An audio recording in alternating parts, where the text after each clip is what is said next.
The opening reading is We Hold Hope Close by Julian Jamaica Soto. In this community, we hold hope close. We don't know what comes next, but that cannot dissuade us. We don't always know just what to do, but that does not mean we are lost in the wilderness. We rely on the certainty, the foundation of our values and our ethics. We are the people who return to love like a North Star and to the truth that we are greater together than we are alone. Our hope does not live in some glimmer of an indistinct future. We know the way to the world of which we dream. And by covenant, from one right action to the next, we know one day we will arrive at home.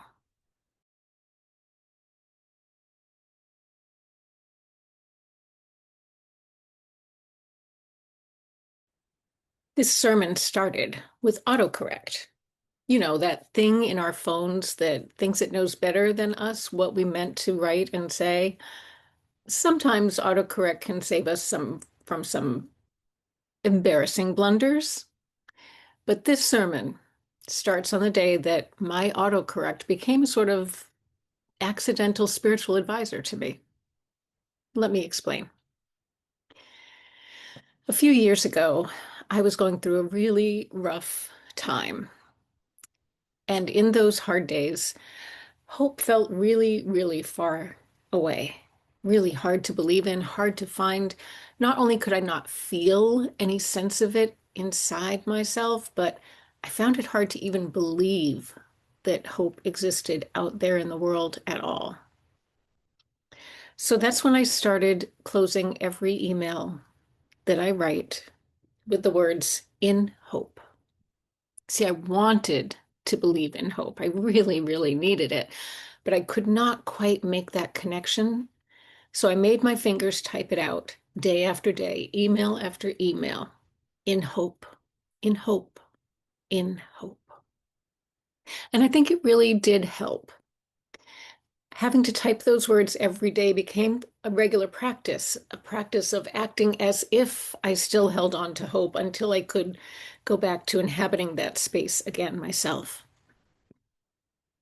And then a few months ago, I was typing in hope at the end of my email, as I have been doing for several years now, and my computer changed it to inhale. Well, that was strange. I fixed the mistake, no big deal. A few hours later, I was typing another email and I typed in hope. Inhale is what popped up on the screen. Obviously, I thought my fingers have become just so fast on the typewriter that my computer can't even keep up with what I'm typing.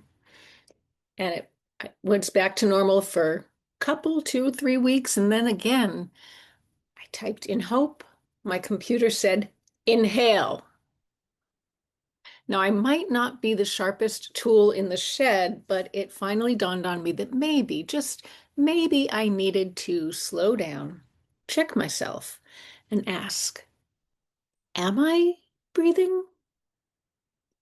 Well, enough to stay alive, sure, but is that enough? Am I slowing down enough and paying attention enough to pause, to inhale with intention? Was I breathing on purpose? And the answer was no. No, not when there was too much to do, and not when we are living in this shared moment where hope continues to be so hard to find. Hard to find when our beloved neighbors are losing access to healthcare, to life-saving prescriptions, losing access to their SNAP benefits, when people's jobs are being downsized, and so are the sizes of our cereal boxes in the grocery stores, and hope that is so hard to find when our trans beloveds are being vilified on a daily basis, and our disabled colleagues are watching hard-won equity and access being whittled away day by agonizing day. And where is hope? Where is hope in the persistent news of citizens, of green card holders, of immigrants, of children sitting in custody in secret places, and we don't even know how many, and we don't know where, and we can't even pray for them all by names we do not know, and I'm not even sure anyone is keeping track. Maybe you, like me, hesitate to turn on the TV news or the car radio in fear of the next terrible headlines. Will it be a flood or a wildfire? Tsunami or an earthquake? Will it be political violence or the personal kind?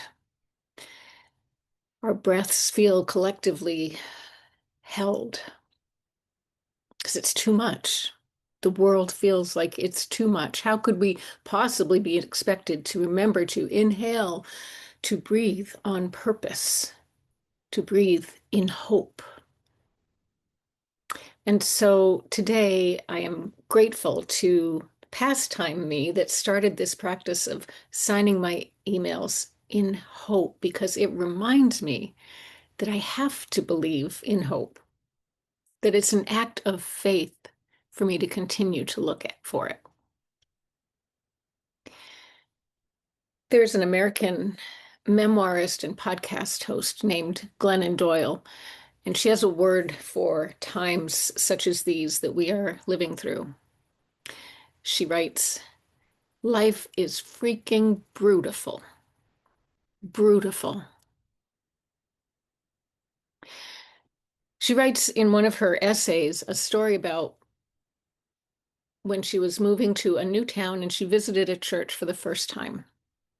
And as she was waiting for the church service to begin, someone climbed to the pulpit and read the daily announcements, as happens in so many churches across this country, across the globe. When the announcements were finished, she thought, great, okay, the service is about to start. But first, way over there, a woman in a choir robe stood up, pulled something from her pocket, and said, someone left this spoon in my house last week at the potluck. Tell me if it's yours. I want to get it back to you.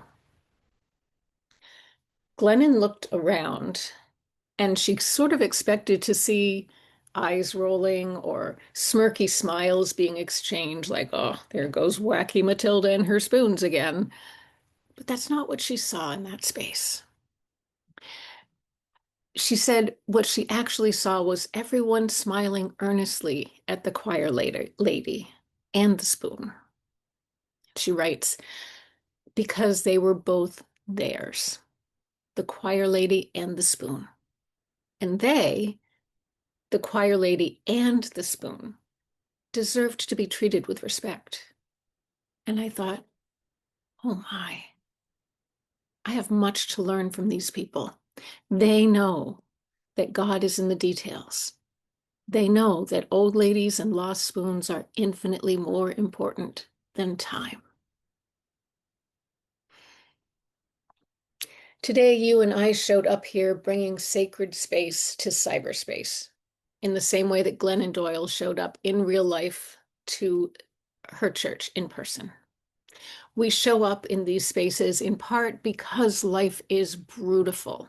It is brutal and it is beautiful, and it is not always in perfect balance. And in the face of that, human connection and church lady potlucks and recording this small message with the hope that it will reach one more soul who longs to believe in hope. All of that is so much more important than the 1,000 other things we could be doing with our time right now. Our connection matters. It's true that there's so much brokenness all around us, and it is true that beauty still abides. The world has always been brutal. Because of this, because of the beauty and the mystery that inspires awe, because we collectively are imperfectly and brokenly human together, because we have joys and fears that need to be shared. We need hope. We need each other. We can find both of these things, both hope and connection, in our Unitarian Universalist church spaces, whether they are church buildings full of history and heresy, or whether they are in these cyberspaces where we connect together over areas of time and space and distance.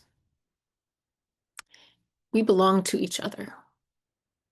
Just like Matilda and her spoon and the people who sang in the choir and all of those who just mouth the words, we muddle through our days and our weeks, balancing fear and worry about our parents getting older and for the future that we dream of for our children, and for the deadlines that we still have to meet, and the groceries we have to lug up the stairs. And like Sisyphus, every day we wake and do the same things again and again. We can remind each other that there are still signs of hope. Now, I live the next town over from Emily Dickinson's home, the very place where she wrote a very famous poem about hope being a thing with feathers.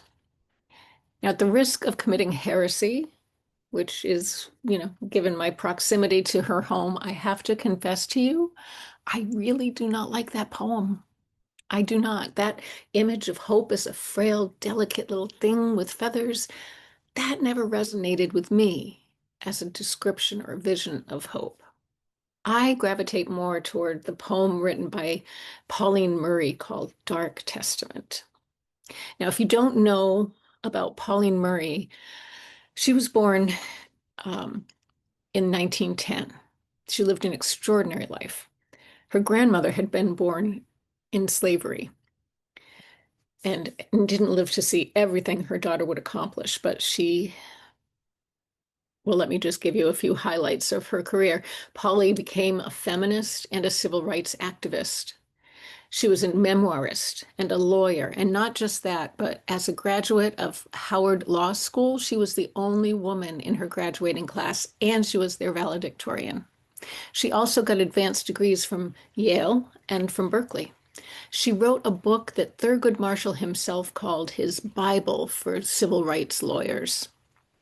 And at the end of her career, she got a Master's of Divinity degree, and in 1977, she became the first Black woman to be ordained as an Episcopal priest.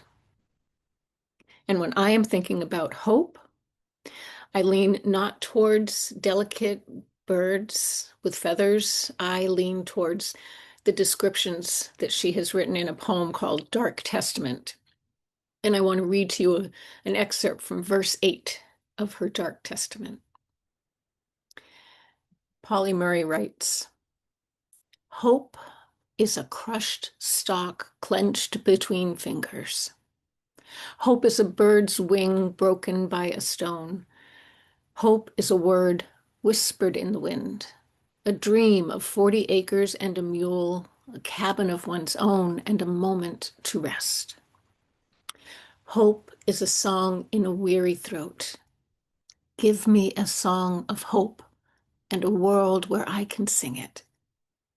Give me a song of faith and a people who believe in it." Beloved, I think this is us. I think we can be that people of faith who believe in it. In spite of everything, our Unitarian Universalist theology and tradition tells us that revelation is not sealed, the story is not done unfolding, and that while we live, hope lives. We can be those people who hold on to hope's song in our weary throats. We are the people who do hope's work. Life is brutal. It is hard and complicated, and it is tempered by joy, by laughter, by the smell of fresh baking bread, and by winter trees frosted with snow and bright wildflowers pockmarking our hillsides, and by shooting stars that decorate summer nights. When we pause to notice these mundane and miraculous things, we remember that the world is bigger than us and more resilient. We remember that it is an act of faith to show up in our communities and help one another. We remember to pause, to inhale, to reconnect to that larger love that holds us all. Now, I don't know why we were put here in this time, in this place, but I believe we are here to love and to receive love. We are hardwired for connection, and I believe that is our calling, to co-create communities of care and belonging, to insist on hope, even when, especially when it is hard to find, to remind each other to breathe. We can be those people, grasping hope like a stalk in our fist that reminds us that our gardens will bloom again in the spring, that the bird's broken wing will mend. And we know that that is true because when we share our own pain, our own grief, our own brokenness in these sacred spaces, we are held in care. We are helped toward healing, and we help one another heal by turn. Friends, on this day, let me be your autocorrect. In hope, inhale. Will you take a breath with me? Inhale the gift of all of us together across time and space and distance. We are together, breathing together, existing together in this beautiful world. You are my hope today, friends, wherever you are. I don't know your name. I don't know where you are. I don't know what the weather is like outside your windows, but just knowing that you're there, held in the same love, keeper of the same chalice flame, you are my hope today. The beauty and the terror of the world will go on. It always has. I'm recording this in a New England winter where it is cold and dark and the trees are reaching towards heaven with barren arms. But hope and faith remind me that before long, the scene outside my window will startle me with crocuses pushing their little heads out of the soil, and by little blue robin's eggs, and lunch dates on the sidewalk with old friends, and long summer walks with my dogs, and losing our spoons in each other's kitchens. Beautiful. All of it, beautiful. And we get to be part of it. People of faith, tending a song of hope in our weary throats. May it always be so. And may peace and hope abide with you. Amen. Ashe, and blessed be.